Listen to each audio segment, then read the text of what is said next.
Vamos imaginar a seguinte cena. O sistema de segurança ultramoderno de um banco simplesmente aprova a entrada de um assaltante mascarado. Nossa, o pior pesadelo de qualquer empresa. Pois é. E detalhe, ele não arrombou a porta, ele não invadiu a rede, ele não descobriu nenhuma senha super secreta. Uhum. Ele simplesmente entrou usando uma camiseta com uma estampa geométrica tão específica, mas tão confusa, que a inteligência artificial da câmara de segurança processou a imagem e concluiu com 100% de certeza que ele era uma samambaia no canto da sala. É mole. Uma planta decorativa. Exato, uma samambaia. E olha, isso não é roteiro de ficção científica, não. É o cenário real e o pesadelo absoluto de quem trabalha com Quality Assurance moderno hoje em dia. Tô, com certeza. E é engraçado pensar nisso enquanto a gente tá gravando aqui, sabe? Eu olho ao redor neste nosso estúdio, com toda essa iluminação fria, azul petróleo e verde, as telas mostrando fluxos contínuos de dados analíticos nas paredes. É um clima bem cyberpunk, né? Totalmente. E reflete muito bem a missão do nosso mergulho profundo de hoje. A gente vai analisar um roteiro técnico e várias diretrizes visuais para entender como a IA não é apenas uma ferramenta nova. Ela é uma força que está reescrevendo do zero as regras do QA no desenvolvimento de software. É, porque a gente passou décadas acreditando que o ápice da inovação em QA era automatizar a verificação de código estático. Ter scripts rápidos era o grande diferencial competitivo, sabe? Uhum, era o topo da montanha. Mas hoje isso é o mínimo do mínimo. A verdadeira revolução é que a gente não está mais apenas testando se um botão funciona na tela. A gente está precisando auditar mentes artificiais que aprendem e tomam decisões sozinhas. E para qualquer pessoa que dependa de software no dia a dia, o que, bom, abrange basicamente todo mundo que está nos ouvindo agora, entender como essa qualidade é garantida é fundamental para a gente poder confiar na tecnologia. Sem dúvida. Então, vamos começar desempacotando o básico. Como é que a gente saiu daquela automação clássica e rígida para esses testes que aprendem sozinhos? Bom, o escopo da qualidade de software sofreu uma expansão absurda. Por muito tempo, ferramentas de automação como o Selenium ou o Playwright eram a espinha dorsal de tudo. Clássicos da área. Exato. Você escrevia um script super rigoroso, tipo, clica aqui, espera 2 segundos, preenche este campo. Bem passo a passo. Isso. Era uma abordagem extremamente mecânica e determinística. Se um desenvolvedor, por acaso, mudasse o botão de comprar 5 pixels para a esquerda ou mudasse o ID do elemento na página, o script do Selenium quebrava violentamente. Nossa, o teste falhava e nem era porque o software estava com defeito, né? Exatamente. Falhava porque aquele caminho de metal rígido que a equipe de QA construiu simplesmente não estava mais lá. Entendi. Então a automação tradicional é tipo um trem andando nos trilhos. É super rápido, funciona bem, mas só vai até onde você construiu o caminho. Perfeita analogia. E a automação com IA transforma isso numa coisa totalmente diferente, aplicando visão computacional e análise probabilística. Então, em vez do trem, a gente tem algo mais próximo de um carro autônomo, navegando pela interface. É bem por aí. Ferramentas como o App Tools, por exemplo, elas não olham só para o código-fonte da página para saber se a interface está certa. Uhum. Elas utilizam modelos de visão computacional que imitam o olho e o cérebro humano, sabe? A IA analisa a tela que foi renderizada e entende a semântica visual. Ah, então ela sabe que aquele botão verde, mesmo que tenha mudado de lugar ou mudado de cor, ainda é o botão principal de checkout. E isso, ela reconhece a função, não só o código. E mais do que isso, a IA consegue varrer um histórico gigantesco de falhas de testes anteriores e gerar scripts adaptativos em tempo real. Caramba! Pois é, se o sistema sabe que o módulo de pagamento falha muito depois de uma atualização de banco de dados, a própria IA já prioriza e intensifica os testes nessa área, sem que um humano precise reescrever nada. Olha, isso soa incrível para resolver aquele pesadelo de manutenção de scripts. Mas assim, eu sou um cara meio cético, me surge uma dúvida crítica aqui. Manda. Se esse carro autônomo ajusta os testes com base apenas no que ele identifica como padrão em falhas passadas, a gente não corre o risco de criar uma visão de túnel. Como assim? Tipo, se o conjunto de dados só mostra problemas no módulo de pagamento, A IA não vai simplesmente ignorar cenários fora da curva em outras partes do sistema, que nunca deram problema antes? Ah, excelente ponto. O que é fascinante aqui é que o risco dessa visão de túnel é super real. E é justamente isso que muda completamente o perfil da engenharia de QI moderna. De que forma? Bom, a eficiência de um teste gerado por IA é apenas o reflexo da qualidade dos dados de treinamento.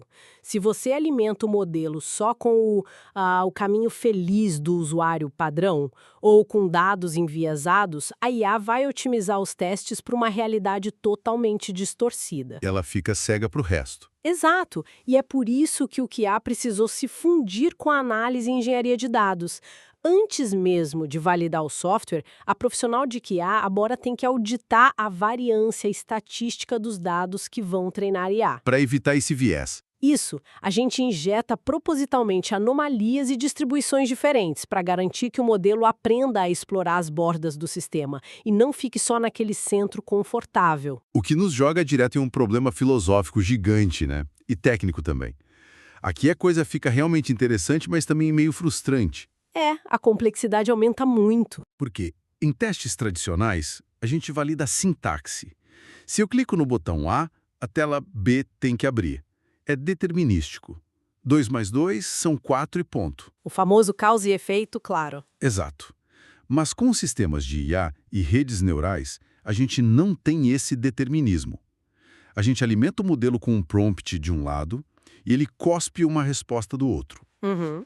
Mas aquele caminho pelo qual a informação passou, no meio de bilhões de parâmetros, é basicamente uma caixa preta. Uma caixa super opaca. Então, se um bug tradicional é como um erro de digitação numa receita de bolo, um bug de IA é tipo o chefe decidir do nada que sal refinado é uma ótima cobertura para sobremesa de chocolate. É uma imprevisibilidade total. Como é possível validar algo quando nem mesmo os engenheiros que criaram a IA entendem totalmente o raciocínio dela para chegar naquela resposta? Essa é a grande ruptura que a gente está vivendo. A gente não pode mais testar o como a máquina pensa.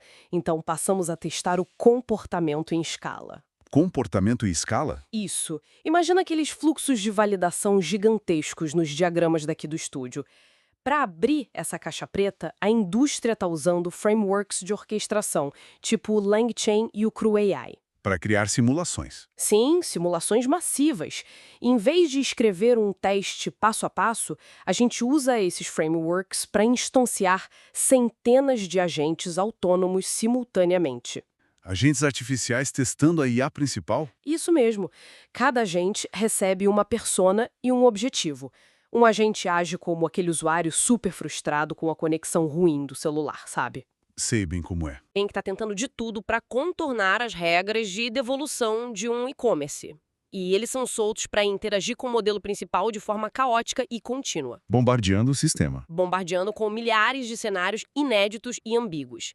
E aí o QA não monitora mais um simples passou ou falhou. A gente mede a distribuição de probabilidade das respostas. Ah, entendi. Margens de tolerância. Exato. Se um agente tenta enganar o chatbot do banco, em 10 mil tentativas o modelo recusa o ataque em 99,9% das vezes, com os desvios bem mapeados, a gente tem uma certificação de robustez. Então a validação deixa de ser ler linha de código. Passa a ser medir o limite de estresse cognitivo da máquina. E é exatamente aí que a nossa analogia lá do começo, a da samambaia do banco, volta com tudo.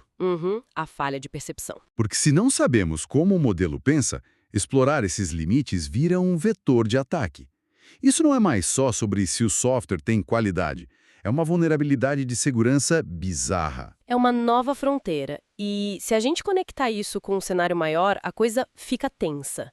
As luzes de alerta vermelhas no painel de segurança começam a piscar. Porque um ataque adversarial não é como arrombar a porta da frente do servidor, né? Não mesmo. É vestir a tal camiseta com ilusão de ótica e passear pela porta da frente. Mas qual é a mecânica real por trás disso? Como um atacante engana o cérebro do modelo? Bom, a mecânica é puramente matemática e tira vantagem de como a rede neural enxerga o mundo. Quando a IA da câmera processa uma imagem, ela não vê o conceito de rosto.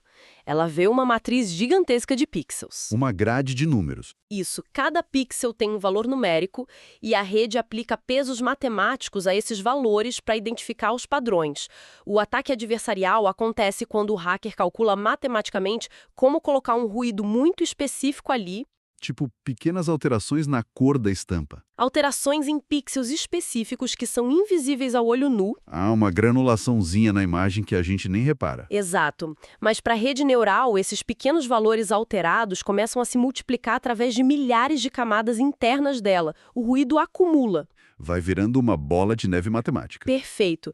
No final, os pesos que deveriam ativar a categoria ser humano são suprimidos e os pesos que ativam planta decorativa transbordam. A IA falha com absoluta confiança. Caramba, ela tem certeza que é uma samambaia. E como o mercado reage a isso? Ferramentas consolidadas como o Snyk e o SonarQube estão se adaptando agressivamente com verificações de machine learning. Os QAs agora injetam propositalmente dados envenenados durante os testes. Então eles têm que pensar como hackers psicológicos de IA. Exatamente. O profissional de QA virou um hacker da cognição artificial. Fascinante. Mas, olha só, vamos dar um passo adiante na nossa linha do tempo. Vamos lá. A equipe fez tudo certo. Cuidaram dos dados, entenderam a caixa preta, usaram o LangChain, bloquearam os ataques adversariais matemáticos. O sistema está seguro, é lançado para o público e pronto. Fim da história, certo? Errado? Aí que tá a grande pegadinha. Sério? Diferente de um software tradicional, que você compila e ele fica estável para sempre, a IA sofre um fenômeno chamado degradação de modelo. Ela basicamente envelhece quando entra em contato com o mundo real. Envelhece? Como assim? É o que a gente chama de concept drift e data drift. O mundo lá fora continua girando. As pessoas mudam de vocabulário, novas gírias aparecem, o comportamento de consumo muda por causa de uma crise. Ah, entendi. E a IA é uma fotografia congelada do dia em que ela foi treinada. Exato. A matemática lá dentro continua a mesma, mas o ambiente operacional não é mais o mesmo. Aí a precisão da IA começa a cair silenciosamente. Ontem ela recomendava produtos super bem, hoje está fazendo umas correlações bizarras. E como a gente resolve isso? Porque o sistema já está no ar. É por isso que o monitoramento contínuo virou obrigação. A gente usa ferramentas de automação e pipelines tipo DeFi e o N8N. E o que eles fazem na prática? Eles interceptam o tráfego em tempo real entre o usuário e o modelo. O pipeline pega uma amostra dessas interações e manda para um modelo menor que é treinado só para avaliar. Um fiscal de IA. Isso, um modelo fiscal. Se a métrica de precisão do modelo principal começar a cair ao longo da semana, o sistema detecta isso antes de qualquer cliente reclamar e já dispara um alerta para a equipe retreinar a IA. Teste 24 horas por dia. Exatamente. Mas espera lá. Isso me levanta uma questão socioeconômica bem séria. Qual? O custo disso tudo, se garantir a qualidade contínua, exige simulações massivas, modelos fiscais em tempo real, pipelines complexos. A infraestrutura é pesadíssima. Requer recursos significativos. Então, o que sobra para as empresas menores? Produzir IA segura vai virar um monopólio exclusivo das gigantes da tecnologia, que tem orçamento infinito. Olha, essa é uma pergunta importantíssima. O custo hoje é realmente a maior barreira. Mas a gente não pode esquecer de como o ciclo de software funciona. As gigantes pavimentam a estrada, resolvem os problemas mais densos. E aí a tecnologia vai barateando. Exato. A comunidade open source e o mercado de SaaS transformam isso em pacotes acessíveis.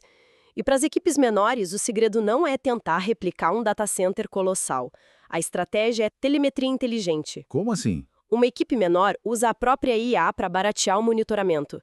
Em vez de avaliar tudo, eles configuram ferramentas para monitorar apenas aquelas 3 métricas cruciais que sinalizam problema no nicho deles. É sobre monitorar as artérias certas, sabe? Faz todo o sentido. Mas essa complexidade toda também aponta para uma mudança estrutural gigante. O QA não pode mais ser uma etapa isolada lá no final da linha de produção. De jeito nenhum. O QA precisa estar fundido ao ciclo desde o primeiro segundo. Hoje a gente tem IA ajudando em tudo. Desde a geração de código até o final. Sim, desenvolvedores usam o GitHub Copilot para escrever o código, cientistas de dados geram os modelos e a equipe de qualidade está ali lado a lado com eles, auditando até os logs de erro com a ajuda de outras IAs. Mas vem cá, se a gente usa ferramentas como o Copilot para gerar o código e outras IAs para testar esse mesmo código, a gente não está criando uma câmara de eco assustadora? Como assim uma câmara de eco? Tipo, a máquina testando a máquina. Se ambas compartilham lógicas parecidas, a IA não vai simplesmente dar tapinhas nas costas de si mesma e dizer que está tudo ótimo. É um risco enorme de viés sintético, com certeza. Onde fica o choque de realidade humana nisso tudo? O humano virou só um espectador? Pelo contrário, se a gente olhar para aquele ambiente de trabalho futurista que discutimos nas diretrizes, é exatamente aí que o humano brilha. E é aqui que entra o conceito de RLFF. O aprendizado por reforço a partir de feedback humano. Isso mesmo. A automação faz a geração rápida e a checagem técnica repetitiva. Mas o QA se torna o tutor humano que impede o sistema de perder o contato com a nossa realidade e com a ética. E como esse feedback quebra a câmara de eco na prática? Não pode ser só um botãozinho de like e dislike no final da resposta, né? É bem mais sofisticado que isso. Quando a IA gera respostas para um cenário complexo, a profissional de QA analisa várias opções geradas e cria um ranking. Ela diz o que é não só tecnicamente correto, mas o que é mais adequado para aquele contexto de negócio. Entendi. Ela dá o tom da adequação. Exato. E essas escolhas humanas não mudam o modelo principal direto. Elas treinam um modelo secundário chamado modelo de recompensa. É como se fosse um juiz interno. Um juiz treinado pelas preferências do QA humano. Perfeito. Quando o juiz está treinado, ele é integrado ao sistema. Daí em diante, toda vez que a IA principal for gerar uma resposta, ela roda as opções por esse juiz interno, que dá uma nota baseada no que os humanos priorizaram antes. E a IA escolhe o caminho com a nota mais alta. Isso. É assim que a gente alinha o sistema às expectativas reais. O humano parou de procurar erro de sintaxe e passou a fornecer a bússola moral e de bom senso para a máquina. Incrível. Bom, quem acompanhou a nossa jornada até aqui já percebeu que o QA virou uma profissão multidisciplinar bizarra, né? Completamente. Mistura análise de dados, segurança comportamental. Auditoria ética. Deixou de ser só um cheque de sintaxe. A IA trouxe muita eficiência, claro, mas cobrou um preço alto em complexidade. A gente teve que aprender a lidar com as caixas pretas e até a nos defender de roupas de samambaia. Pois é, as famosas roupas adversariais. E é importante reforçar que a qualidade do software hoje dita a qualidade das decisões automatizadas que afetam a nossa sociedade. Como aprovação de crédito em bancos, triagem em saúde. Sistemas de segurança pública. Garantir que a IA seja robusta e não enviesada é basicamente construir a nova infraestrutura invisível do mundo moderno. Uma responsabilidade gigantesca. Gigantesca. E eu queria até deixar uma reflexão final para quem está nos ouvindo hoje, construindo em cima disso tudo. Por favor. A gente falou muito sobre o uso do RLHF, né? O feedback humano para alinhar a IA com as expectativas dos usuários e da sociedade. Calibrar o comportamento correto. Exato. Mas fica essa provocação para pensarmos. Quando os QAs e os cientistas de dados estão lá calibrando o que é considerado um comportamento correto ou ético de uma IA, de quem exatamente são as expectativas, os valores e os vieses culturais que estão sendo codificados como novo padrão universal de verdade no software.